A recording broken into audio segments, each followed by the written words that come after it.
All right, guys. So we've made it to the main event. UFC 227 fight picks. TJ Dillashaw versus Cody Garbrandt 2.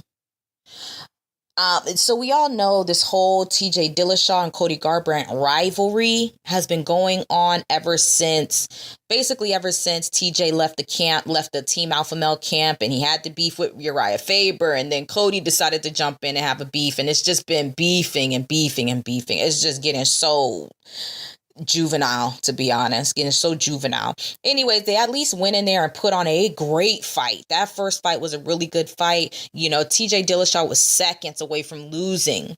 TJ Dillashaw was literally seconds away from losing the fight. But he was saved by the bell. He managed to get, to firm up those spaghetti legs a little bit and get back in the fight. And then he came back in the second round, and he never said die. He did not get intimidated. He was not afraid of the guy. He was still out there with his game plan, focused. And he went out there and slept Cody Garbrandt.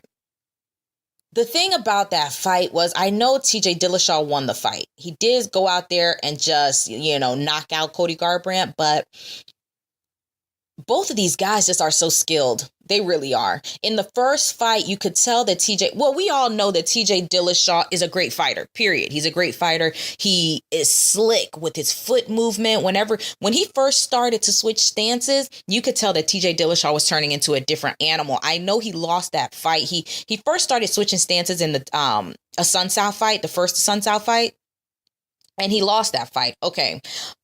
But he just kept trying it, kept putting it in, and it keeps looking better and better and better. And he has mastered the switching stances better than anybody in the UFC that I know of.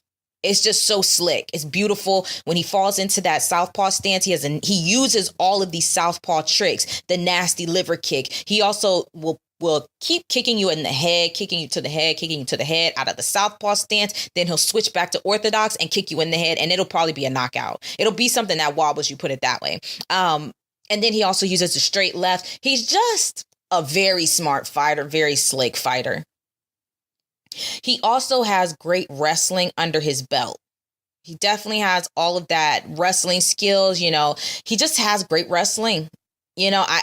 I know that also Cody Garbrandt has all of these things, but Cody Garbrandt has the wrestling at least, but not like TJ Dillashaw. He's got the foot movement, but not like TJ Dillashaw. He's got the kicks, but not like TJ Dillashaw. He's got the striking. The hands go to Cody Garbrandt, and this is where everything gets more complicated. Cody Garbrandt had the speed advantage over TJ Dillashaw. Cody Garbrandt was sitting back and just firing off combinations. And then he'll step back and do a pop and lock, wave his finger in your face. No, not here. He is really fast. He's a quick guy with those combinations. You can tell that the boxing, because he was a boxer before he, switched over to MMA. You can tell that boxing has stuck with him. And it's probably his most favorite type of thing to do when it comes striking wise. The kicks are really just there for defense. I don't think he's offensively trying to hurt you with a kick. They're just there for defense, really. I'm not sure what they've been working on in the camp in Cody Garbrandt's camp, but the way that he looked in that first fight, he looked good. And he basically said that he lost that fight because he was in pain. He still had his back issues hadn't cleared up before he took the fight, but he couldn't pull out of the fight for financial reasons. He said he would have pulled out of the fight, but he didn't for financial reasons. So, what can you say? To be honest, I believe Cody Garbrandt because he just doesn't seem like the type of guy to make excuses. Really doesn't. So this fight is just so close because Cody Garbrandt can knock you out at any second. That puts everything on an even playing field. He can knock you out with them hands. And then TJ Dillashaw will knock you out with feet. He got some hands because he knocked out Cody Garbrandt with that hook. But I just don't see TJ Dillashaw having the power advantage when it comes to the hands. Maybe in the head kick, knockout, or on the ground. Definitely TJ Dillashaw has the advantage, but it's really tough to say. It really is just tough to say. Both of these guys are extremely good fighters.